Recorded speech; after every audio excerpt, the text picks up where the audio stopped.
The cold silence of space is shattered as a damaged spaceship drifts aimlessly, its hull scorched and cracked. Inside, a deadly secret lies frozen, alien eggs known as facehuggers waiting to unleash terror. On a distant planet, Rain and her android brother Andy race against time, desperate to escape a world without sunlight.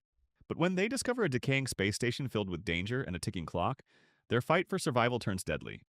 With alien creatures lurking in the shadows and every step bringing them closer to disaster, the battle for escape becomes a fight for their very lives. This is Alien, Romulus, where survival isn't guaranteed, and fear is just the beginning.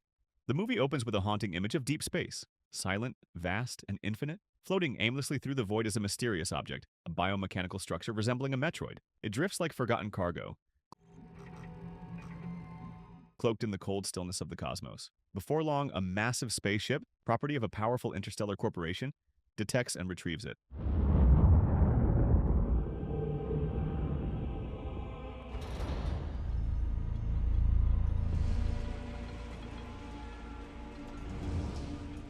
Curious about its origins, a team of onboard scientists begins an intensive investigation.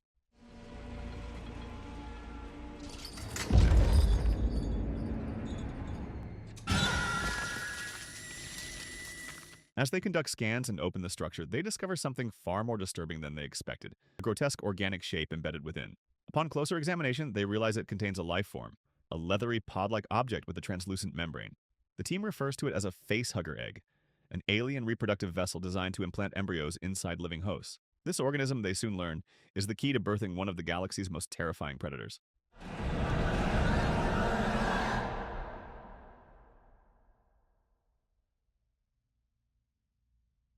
The scene then cuts to a new location, another planet, harsh and desolate, where sunlight never touches the ground.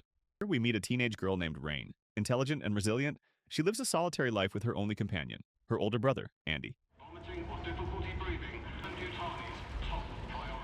But Andy isn't human.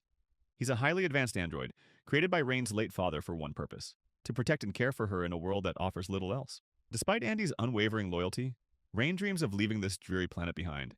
She yearns to see the sun, something she's only ever read about. We get to Yavaga. You're gonna get a horse? Give me a minute. Stay out of trouble, all right?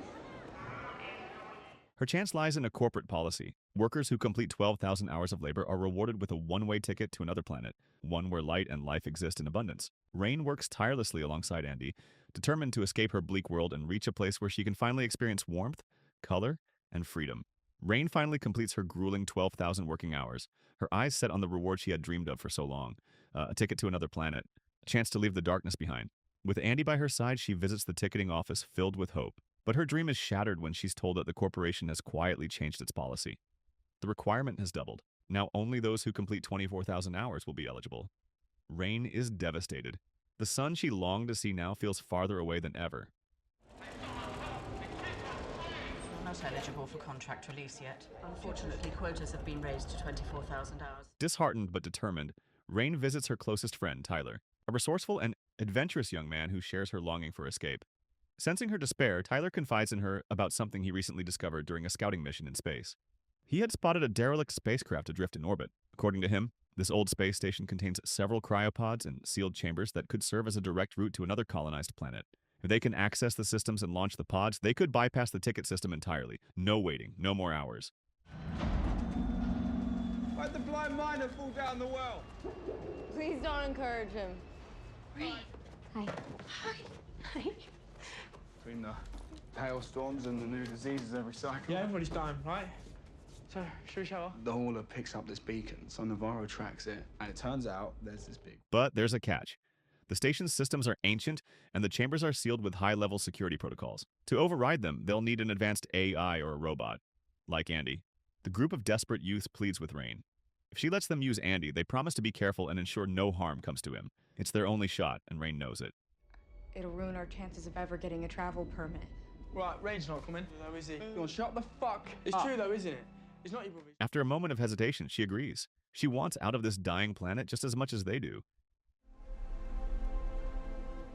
With the plan in place, Rain, Andy, Tyler, and a small team board their spacecraft and launch into orbit. Come on, what do you say?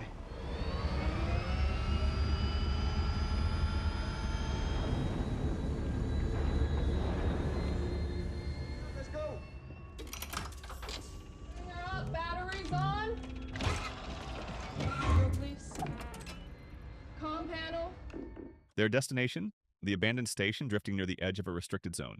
As they approach, they discover that the facility is actually split into two connected modules, Ramus and Romulus. But time is not on their side. Romulus, the critical half of the station, is unstable and set to self-destruct in just 37 minutes.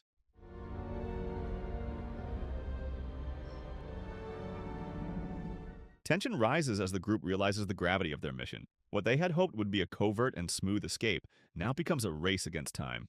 Panic briefly washes over the group upon hearing the countdown to Romulus's destruction. But Tyler, calm under pressure, steps forward as a leader. He reassures everyone, promising they'll be in and out within 30 minutes. The team nods, trusting him. Trusting. Rain. Your dad. Be careful out there.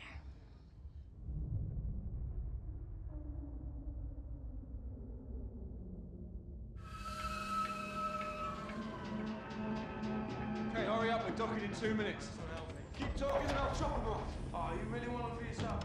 Wasting no time, Tyler takes Andy and another team member and enters the dangerous half of the station, Romulus, while the rest of the group, including 3 girls, stay behind in Ramus, anxiously monitoring their progress from afar.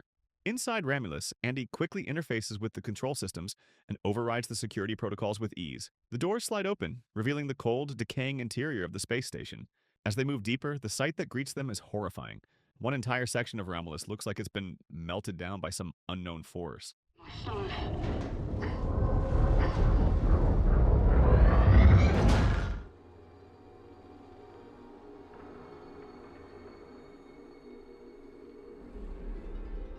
In the debris, they discover a half-destroyed robot, slumped lifelessly against the wall, its metallic body fused and scorched. There's no time to dwell on it. The mission is clear.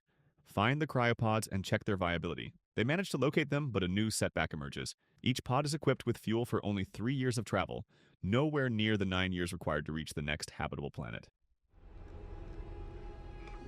Oh, thank God there's still some power left.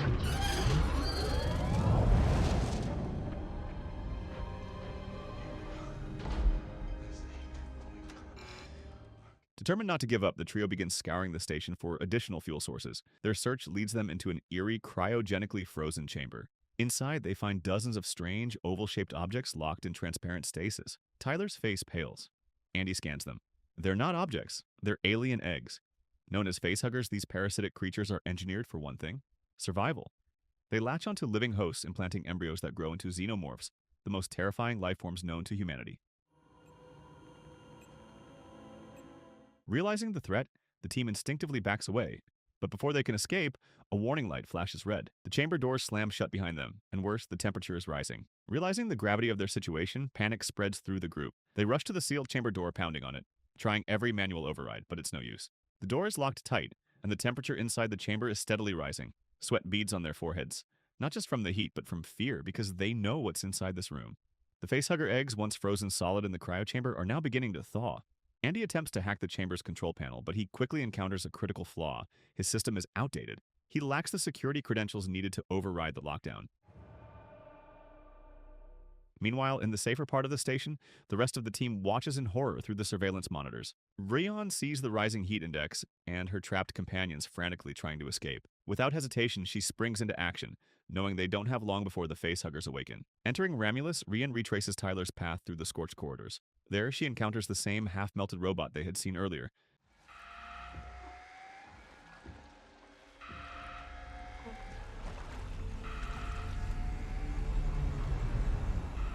Its metal frame still sparking, its eyes dim.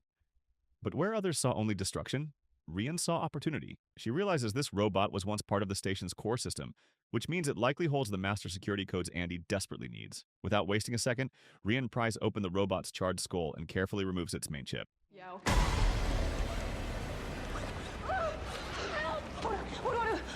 The hope now lies in one gamble, that this chip is compatible with Andy. Navigating through the deteriorating hallways, she reaches the sealed chamber and finds a narrow maintenance tunnel just wide enough to pass the chip through a crevice in the wall. Inside the chamber, Andy reaches for the chip and quickly inserts it into his interface port. His system goes dark for a moment. Then, rebooting. Lights flash across his eyes as Andy begins to update. His body jolts. New protocols flood his system. Andy 2.0 is about to come online. As Andy's system continues to update, the chamber's internal temperature keeps climbing. The frosty glass surrounding the alien eggs begins to fog, then drip. Ice liquefies into puddles on the floor. One by one, the facehugger eggs start to quiver, then split open. The nightmare has begun. With a final surge of energy, Andy's reboot completes. His eyes flash green, his voice more advanced, his movements quicker. Without a moment to spare, he overrides the chamber's security lock and forces the doors open. The trapped team stumbles out, gasping for air, just as one of the facehuggers launches itself out of the chamber behind them. Before they can seal the door again, the alien creature leaps, latching violently onto one of their teammates. The facehugger clamps down around their friend's head, wrapping its tail tightly around their neck and forcing its appendage down their throat. Panic surges. Rian stares, horrified, but her shock quickly gives way to action. Yo, stop! For fuck's sake, stop! What's it doing? Is it fucking killing us? I do not. Andy? It's on the rhythmic dilatation of those bladders and its synchronization. Isomize is feeding her oxygen to keep her alive.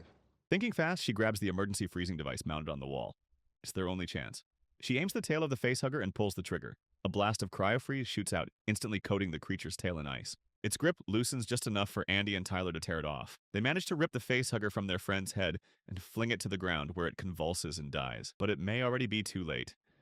They don't know what it injected, only that whatever it was, it's now inside. Breathing heavily, Rian looks back toward the chamber. Its door is still ajar and more eggs now beginning to stir. The danger is far from over. The freezing blast hits its mark. The tail of the facehugger crystallizes instantly. With its grip weakened, the team manages to pry it off their friend's face. The alien drops to the floor, twitching violently before falling still. It appears the immediate danger has passed, but unseen and silent, the real horror has already begun. None of them realizes that the facehugger has succeeded in its mission. It had implanted something deep inside the girl's throat, a foreign organism now quietly gestating within her. Suddenly, the space station jolts. A violent mechanical hiss echoes through the corridors. The central chamber, the narrow link between the two massive halves of the station, automatically seals shut. With a screech of metal, it isolates the crew. They're now split into two groups. Rian, Tyler, and Andy are trapped on one side, while the rest remain on the other. Amid the chaos, Rian begins to notice something new about Andy. Since installing the melted robot's chip, his system has evolved. His speech is smoother, his emotional expressions more nuanced. He seems almost human. Andy can now communicate complex ideas and even empathy glimmers in his digital tone. But there's no time to reflect. The girl who had been attacked suddenly doubled over in pain, clutching her stomach. Something is wrong. Navarro, are you alright? What's wrong? Frantically, she grabs the handheld X-ray scanner and runs it across her abdomen. What appears on the screen freezes everyone in place. A small, serpentine shape writhes within her, alive. Before anyone can react, the creature bursts through her stomach in an explosion of blood and tissue. She screams, then collapses, dead. Rian, Tyler, and Andy stare in horror. None of them have ever seen anything like this. Just as the shock begins to set in, another explosion rips through the station.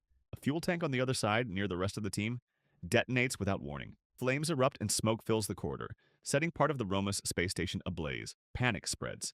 The nightmare aboard the Romulus has just begun, and not everyone is going to make it out alive. Tyler and Rian's lives now hung by a thread, caught in the chaos and fire raging through the Romulus. The remaining crew knew they had no choice. They had to rescue them. But the path to salvation was far from safe. To reach Tyler and Rian, the rescuers had to traverse the very chamber where the deadly facehuggers were kept, a room swarming with lethal alien creatures lying in wait. Every step could mean certain death. Fear gripped them, but paralysis was not an option. Together, they devised a desperate plan. Rian, quick-witted and calm under pressure, remembered the key weakness of the facehuggers. They detected their prey through body heat and sound. Their vision was limited.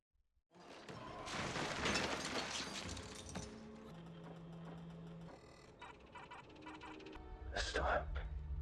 They couldn't see or recognize humans directly. With this knowledge, the team decided to manipulate the environment itself. Using the chamber's climate controls, they would calibrate the temperature to match the average human body temperature, effectively masking their heat signatures. Silence would be their shield. Any noise could spell disaster. Slowly and cautiously, they entered the chamber. Every breath was measured, every movement silent. The shadows around them shifted as the facehuggers stirred, but none detected the intruders. Step by careful step, they moved forward, hearts pounding in unison with the mechanical hum of the station. Meanwhile, elsewhere on Romulus, a brief but poignant scene unfolds. A glimpse of two siblings, separated by fate but united by hope. Their story, like the others, is only just beginning. As the fate of our heroes hangs in the balance, the Romulus space station burns and fractures, a ticking time bomb in the vast emptiness of space. The deadly alien threat is more than just a nightmare. It's a relentless force that will stop at nothing. What awaits Tyler, Rian, and the rest of the crew is uncertain, but one thing is clear. Survival will demand every ounce of courage and ingenuity they have left. Stay tuned as their harrowing journey unfolds, where every second counts, and the line between friend and foe blurs in the shadow of the unknown. This is Alien, Romulus, where fear lives in the cold depths of space, and hope is the last thing to die.